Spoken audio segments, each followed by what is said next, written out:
पंतप्रधान नरेंद्र मोदी आज यवतमाळ दौऱ्यावर येणार आहेत। पंतप्रधान महिला बचत गटाच्या या मेळाव्याला उपस्थित राहणार आहेत। अनेक योजनांच्या लोकार्पणासह पंडित दीनदयाळ उपाध्याय यांच्या पुतळ्याचं अनावरण पंतप्रधानांच्या हस्ते आज करण्यात येईल। जाम चौफुलीवर उपाध्याय यांचा 41 फूट उंचीचा पुतळा उभारण्यात आलाय।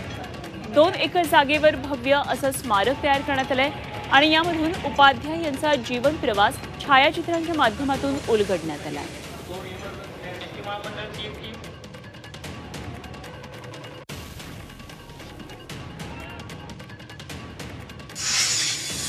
महिलांचं सक्षमीकरण झालं पाहिजे, ते आपल्या पायावर उभ्या राहिल्या पाहिजे आणि त्या दृष्टीने बचत गट असतील, उमेद असतील यांच्या महिलांचा मोठा मेळावा, मोठा म्हणजे महाराष्ट्रामध्ये आतापर्यंत एवढा मोठा मेळावा झालेला नसेल, एवढा मोठ्या प्रमाणामध्ये संख्येमध्ये आमच्या भगिनी या ठिकाणी येणार आहेत। आपण बघता इतकी तयारी बघून मला असं वाटतं की मी अनेक कार्यक्रम बघितले साहेब। अमृत नोनी आर्थो प्लस ये एक प्रूवन फॉर्मूला है। इसमें मौजूद नोनी फल के गुण और आयुर्वेदिक जड़ी बूटियां शरीर को जरूरी पोषक तत्व देने के साथ साथ हड्डियों और जोड़ों के घिसने, उनमें होने वाले सूजन और दर्द को रोकने में मदद करता है। दर्द मुक्त जीवन के लिए अमृत नोनी ऑर्थो प्लस। मी नियोजन त्या ठिकाणी करायला होतो, पण सर्वात मोठा कार्यक्रम मला वाटतं हा यवतमाळला या ठिकाणी होणार आहे।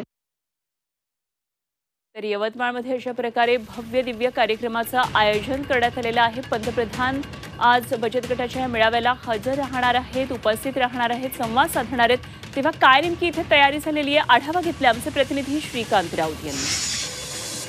पंतप्रधान नरेंद्र मोदी हे आज यवतमाळ जिल्ह्याच्या दौऱ्यावर येत आहेत आणि यवतमाळमध्ये ते बचत गटांच्या महिलांचा भव्य असा मेळावा घेत आहे। साधारणतः 1.5 ते 2 लाख महिला या बचत गटाच्या मेळाव्याला येणार आहेत आणि त्या कार्यक्रमाच्या अनुषंगानं आपण बघू शकतो यवतमाळच्या भारी येथे हा भव्य असा सभामंडप उभारण्यात आलेला आहे। तब्बल 45 एकरवर ही संपूर्ण व्यवस्था प्रशासनाने या ठिकाणी उभारलेली आहे आणि प्रधानमंत्र्यांच्या सुरक्षेच्या दृष्टीने यवतमाळात तगडा असा पोलीस बंदोबस्त देखील तैनात करण्यात आलेला आहे। या कार्यक्रमासोबतच ते पंडित दीनदयाळ उपाध्याय यांच्या पूर्णाकृती पुतळ्यांचं अनावरण करणार आहे। सोबतच शेतकऱ्यांसाठी विशेष योजना ज्या आहेत त्यांचा लाभ या शेतकऱ्यांना वितरित करणार आहेत। श्रीकांत राऊत, झी मीडिया, यवतमाळ।